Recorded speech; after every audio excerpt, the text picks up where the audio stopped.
శ్రీమాత్రే నమః. మకర రాశి వారికి ఏ విధంగా ఉండబోతోంది, అమావాస్య నుంచి నెలాఖరు వరకు విషయాలను తెలుసుకుందాం. మరి ఉత్తరాషాఢ 2, 3, 4 పాదాలు, శ్రవణ నక్షత్రం 4 పాదాలు, ధనిష్ట నక్షత్రం ప్రథమ ద్వితీయ.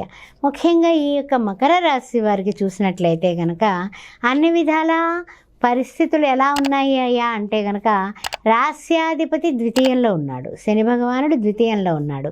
అయితే కొన్ని విషయాలలో కొంచెం బాగుంది, కొన్ని విషయాల్లో కొంచెం లాగానవుతూ ఉంటుంది.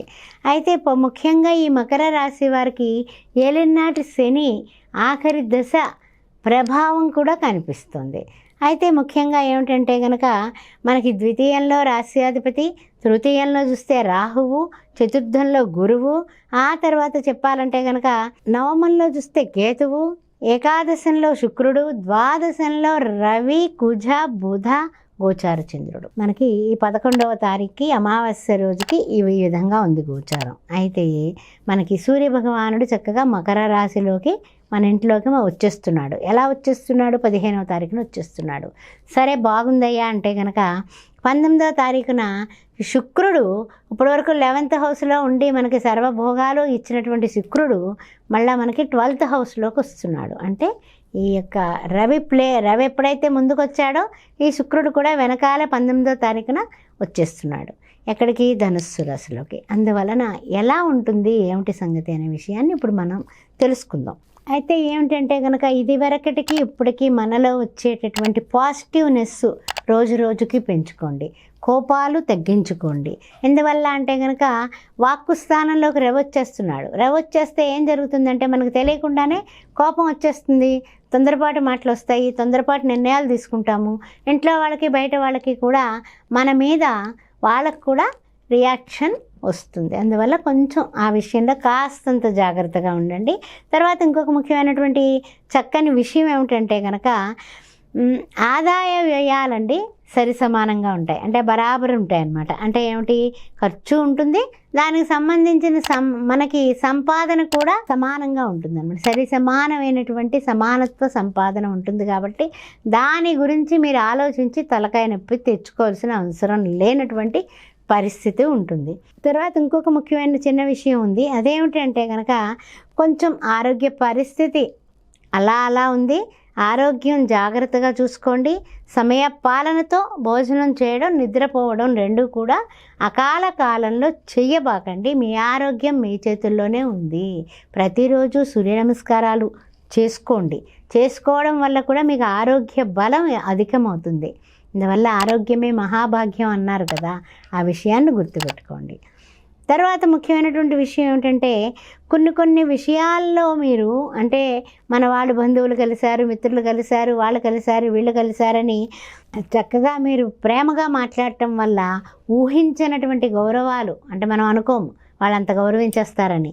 మీ యొక్క క్లియర్గా ఆ తర్వాత మంచితనం అన్నీ గుర్తించి గౌరవం బాగా పెరుగుతుంది. సంఘంలో కానీ మీ బంధుమిత్రుల్లో కానీ చక్కని గౌరవం అయితే అందుకోగలుగుతారు.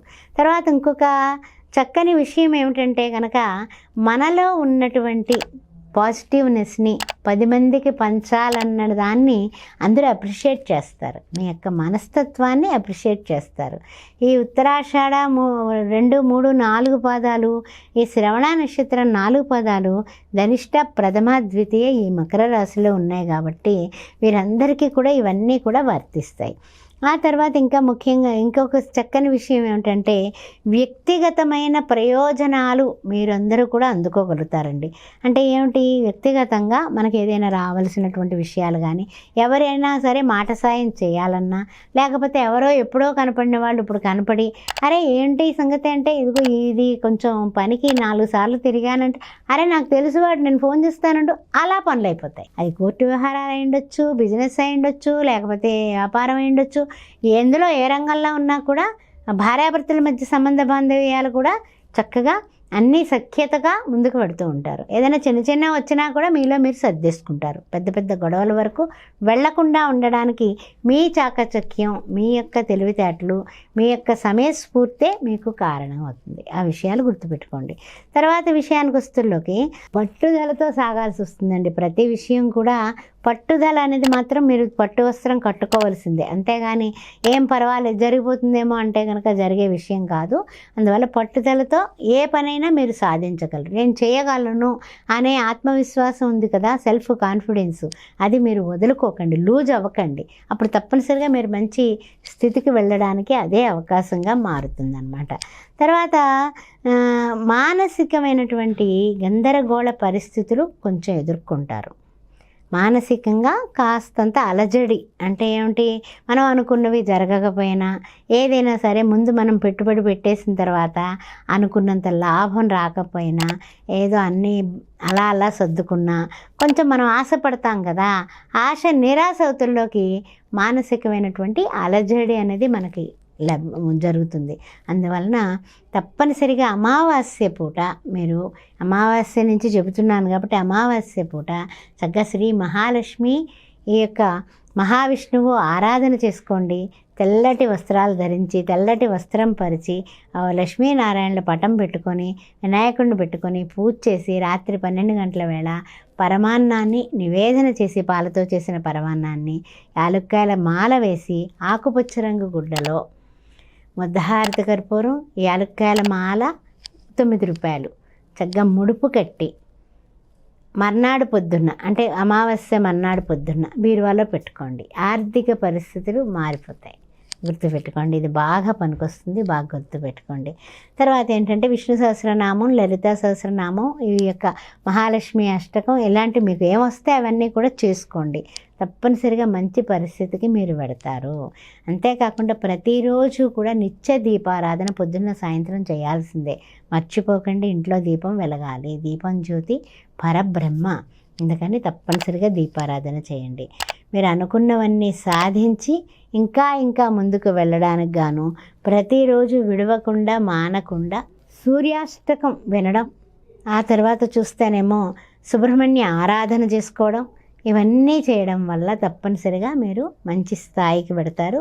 ఈ విషయాలు గుర్తుపెట్టుకొని ఆయురారోగ్యాలతో, అష్టైశ్వర్యాలతో, సకల సంపదలతో మీరు ఉండాలని ఆ భగవంతుణ్ణి ప్రార్థిస్తూ ప్రతి ఆదివారం అన్నదానం చేయడం ఒక్కరికైనా మానకండి. కుక్కలకి చపాతీలు వేయండి, తప్పనిసరిగా అన్నీ బాగుంటాయండి మీకు. శ్రీమాత్రే నమః.